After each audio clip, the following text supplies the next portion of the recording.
Close your eyes for a moment and imagine standing on a windswept plain, the air sharp with frost and earth, the ground trembling beneath creatures so massive they seem to belong to another world. This isn't a fantasy. It's Earth, 300,000 years ago, a planet untouched by cities, highways, or electric lights. Glaciers blanket Europe, deserts scorch Africa, and endless forests whisper secrets in the wind. This was a kingdom of beasts, where humans, our ancestors, were fragile newcomers, clawless and fangless, armed only with their wits and a spark of something extraordinary: the ability to dream. Welcome to the human wild, where we don't just tell history, we uncover the pulse of a world that shaped us, a world we've almost forgotten. Picture yourself in the shoes of those early Homo sapiens, your bare feet sinking into the cold earth, staring at a horizon dominated by giants. You're not at the top of the food chain, far from it. You're small, vulnerable, surrounded by creatures that make today's wildlife seem tame. Woolly mammoths trudge across frozen plains, their tusks gleaming like curved moons. Saber-toothed cats stalk silently, eyes glinting with predatory focus. Towering above the savannahs are beasts so strange they defy imagination. This wasn't our planet yet. It was nature's domain, and we were just visitors, learning to survive in a world that didn't care if we made it. What was it like to live among these titans? To wake each morning knowing you shared the earth with Pelarovis, a giant buffalo with horns that could impale a lion, or Macrauchenia, a bizarre camel-elephant hybrid roaming South America's plains? These weren't just animals. They were rulers of a world we can barely fathom, each a testament to nature's raw, untamed power. And yet, they're gone now, erased from the earth, leaving only fossils, cave paintings, and faint echoes in our stories. How did they vanish? Was it us, those small humans with stone tools and fire? Or was it the slow grind of a changing climate? That's what we're here to explore, not as historians or scientists, but as storytellers who feel the wild in our bones. Let's start with the land itself. Europe lies buried under glaciers, some a mile thick, carving valleys and flattening mountains. The air bites, the wind howls day and night, carrying distant roars of creatures you can't name. In Africa, savannahs stretch endlessly, baked by a relentless sun, where rivers dry to dust and only the toughest survive. Siberia is a frozen sea of grass, where woolly rhinos and ancient horses move like ghosts through the mist. South America, isolated for millions of years, is a land of oddities, where evolution ran wild, creating animals that look dreamed up by a mad artist. In Southeast Asia's deep forests, giants lurk in the shadows, silent and solitary, watching with eyes older than time. This was the stage where our story begins, where Homo sapiens took their first trembling steps. We weren't conquerors, we were survivors, scavenging scraps, hiding from predators, learning to read the world. Our ancestors didn't have claws or thick hides, but they had a mind that could imagine, plan, and remember. They watched giants like Pelarovis, Gigantopithecus, and Megaloceros, seeing not just prey or threats but stories. They painted these creatures on cave walls, not to record but to honor, to make sense of a world both beautiful and brutal. Those paintings are more than art. They're windows into the souls of people who lived in the shadow of giants, who dared to dream of something bigger than survival. Take Pelarovis, the giant cattle of Africa. Imagine standing on a savanna's edge, grass swaying under a scorching sun, and seeing a beast that makes today's buffalo look like a calf. Weighing over a ton, nearly 2 meters tall, with horns curving outward like crescent moons, stretching up to 2 meters long, Pelarovis was no gentle cow. It was a separate branch of evolution, built to survive a world where lions and hyenas hunted in packs. When it moved, the ground shook, and even the fiercest predators gave it space. Our ancestors, armed with nothing but sharpened stones, painted Pelarovis on Sahara rocks, not out of boredom but awe. Those images weren't just pictures. They were prayers, pleas for mercy from a creature that could crush you with one charge. Or picture Macrauchenia in South America, a creature so strange it feels like nature's prank.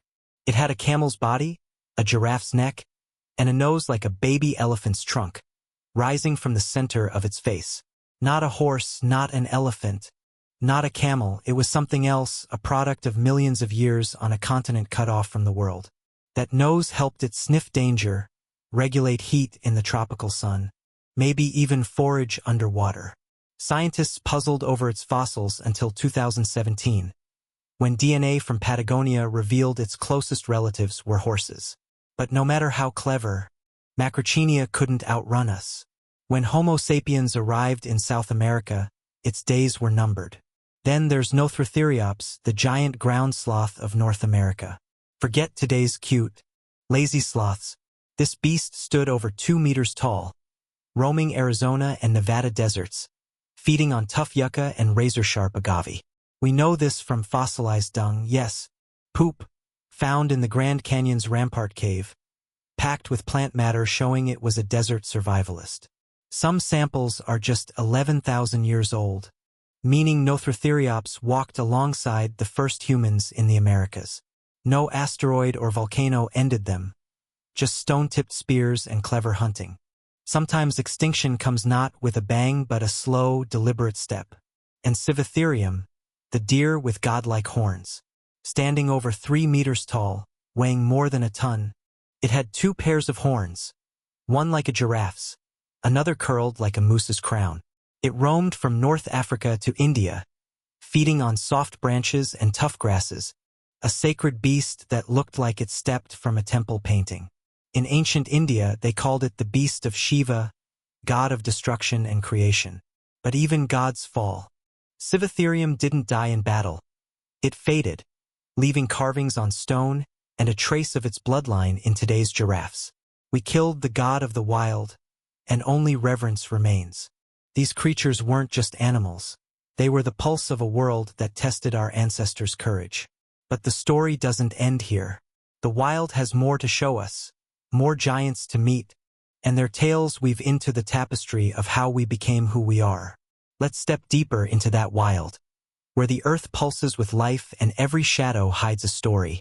The rainforests of Southeast Asia call us first, their air thick with humidity, buzzing with insects. Here, moving silently among towering trees, is Gigantopithecus, the largest ape to ever walk the planet. No mythical Bigfoot, though legends later made it so. This was a real giant, twice a human size, weighing half a ton, with jaws strong enough to crush bamboo and roots. We found only fragments, teeth, a jawbone, but they paint a picture of a solitary monk of the forest, peaceful and quiet. It didn't hunt or kill, just existed, blending into the shadows. When Homo erectus spread and forests shrank, Gigantopithecus didn't fight. It stepped back and vanished, leaving only silence. Now let's sail to Madagascar, an island untouched by humans for millions of years. Here roamed Varam Titan, the largest bird ever to walk the earth. Over 3 meters tall, nearly a ton, it didn't fly or need claws. Its legs, like stone pillars, carried it across grasslands, each step a drumbeat. A vegetarian titan, it ate fruits, leaves, and hard seeds, unchallenged by predators. But when humans arrived with fire, traps, and hunger, Varam's time ended. Within centuries, it was gone, not from weakness, but because it never knew a predator as cunning as us. Shift to Africa's cracked deserts, where Metriodecurus, a warthog with tusks like scimitars, ruled the inferno. Over a meter tall, weighing up to 250 kilograms, it was no farm pig but a survivor. Its curling tusks were weapons, capable of goring a lion or slicing a hunter's belly. It ate anything, dry roots, tough grass, even rotting meat. Survival cared little for manners, and so did Metriodecurus. Homo erectus hunted it, but one wrong move could shatter a femur or rip open a careless hunter. They learned to respect this beast, never underestimating its fight. Now picture Oceania's remote islands, where Myelania, an armored turtle, stood like a fortress, over 2 meters long, half a ton. With horns on its skull and a spiked tail like a medieval mace, it wasn't a gentle pond dweller. Its head was a bunker, eyes shielded by bone, neck too thick to retract. Myelania didn't run. it held its ground. For millions of years, it lived in peace on islands like Lord Howe in New Caledonia, with no predators. But when Homo sapiens brought dogs, fire, and hunger, its armor wasn't enough. Slow and trusting, Macrauchenia vanished within centuries, a victim of a new kind of enemy. These giants, Gigantopithecus, Varam, Metriodicurus, Macrauchenia, were masters of their worlds, perfectly adapted to harsh, unforgiving lands. But they couldn't adapt to us. Humans, with stone tools, fire, and relentless hunger, changed the game. We didn't need to be stronger, just smarter. As we spread, we left extinction in our wake. But this isn't just a tale of destruction. It's about survival, about how our ancestors faced these titans and endured. They watched, learned, and remembered, painting their stories on cave walls, whispering them by firelight. Those memories keep these creatures alive, pulling us deeper into the wild where more await. The wild calls us onward, to the ice age's frozen grip, where the earth tells tales of creatures built for a world of snow and stone. Step onto the frosted plains, where the wind carries snow's scent and the ground bears the footprints of giants. First, meet Megaloceros giganteus, the tree-antler deer.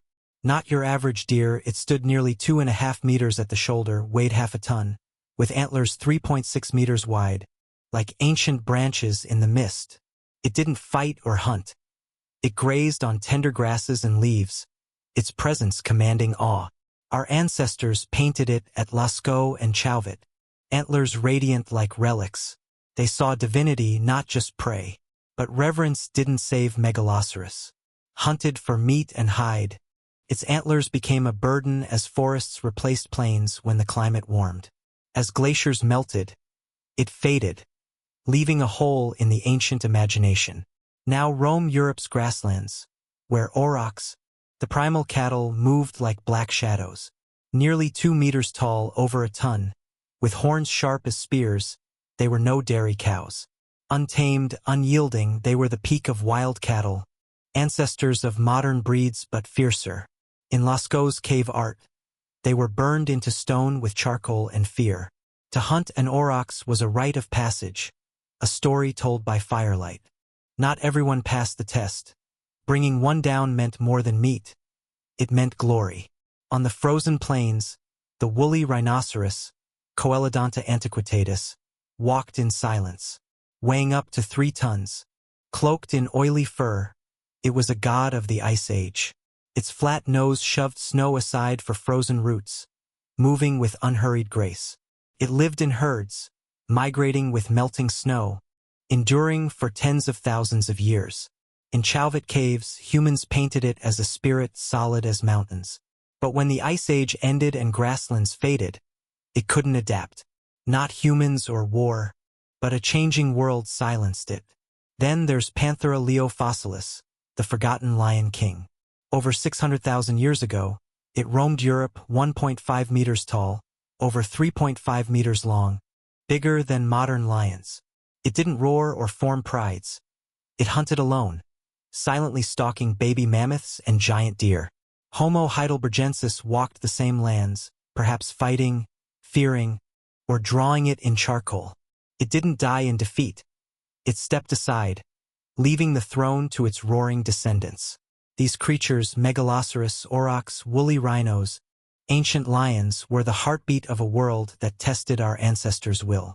Each left a mark, not just in the earth but in the stories we told, the paintings we made, the dreams we carried. Their legacy pulls us forward, to a world where humans were forged in the crucible of survival. That crucible still burns, shaping the story of the human wild. Let's meet more giants who shared this world, whose lives intertwined with our ancestors' struggle. Picture Europe's green forests, where Elephas antiquus, a colossus, roamed. Nearly 4 meters tall, weighing up to 13 tons, it moved through humid woods from Spain to the Caucasus, a gentle traveler plucking leaves with its trunk. Around its fossils, we find more than stone tools, skeletons arranged with care, ashes packed earth. These weren't just hunting grounds but graves, places of worship. To Homo heidelbergensis, Eliphaz was a god made flesh, the forest spirit. Its extinction wasn't just a species' end. It was the fading of a world where humans bowed to nature. Now meet Homo, the saber-toothed cat unlike its cousin Smilodon. A global warrior, found from Alaska to Africa, its shorter, thicker teeth sliced with precision. What made it terrifying was its intelligence. It hunted in packs like wolves.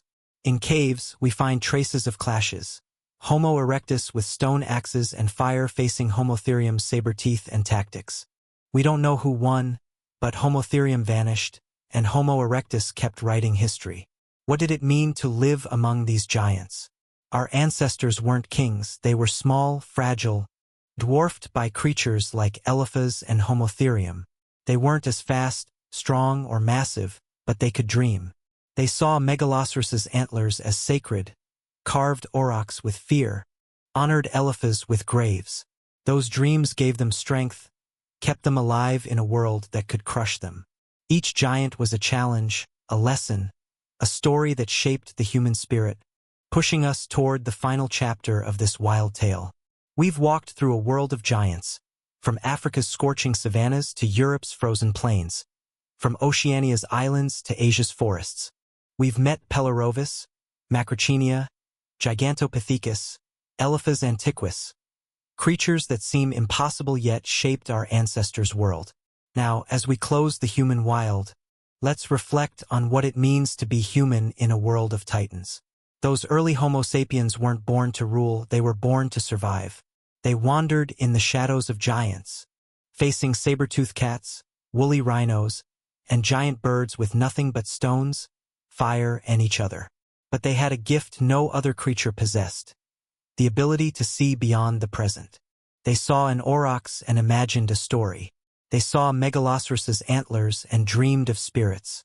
They saw Eliphaz and felt reverence. From those moments, they created art, told stories, gave names to the unknown. At Jebel Irhoud in Morocco, the oldest Homo sapiens skulls show that spark. They left no kingdoms or cities, but something greater: the awareness of being alive, part of a vast world. They painted caves, told tales by firelight, gave meaning to the wild. That's what makes us human. Not conquest, but memory, dreams, creation. Today, we live among satellites and AI, but the wild lives in us. It's the racing heart in deep woods, the shiver at an ancient cave painting, the echo of ancestors who trembled but told stories on stone. They survived a world of giants, giving us tools to build our own, not just with fire, but with imagination. The giants are gone, but their story isn't. They live in fossils, paintings, and tales we tell. They remind us we're part of the wild. Every thrill of a dark forest or distant horizon carries their memory, the nameless ones who dreamed beneath the night sky. What did you feel walking through this wild world? Share your thoughts in the comments, and if this journey stirred the wild in you, subscribe to The Human Wild.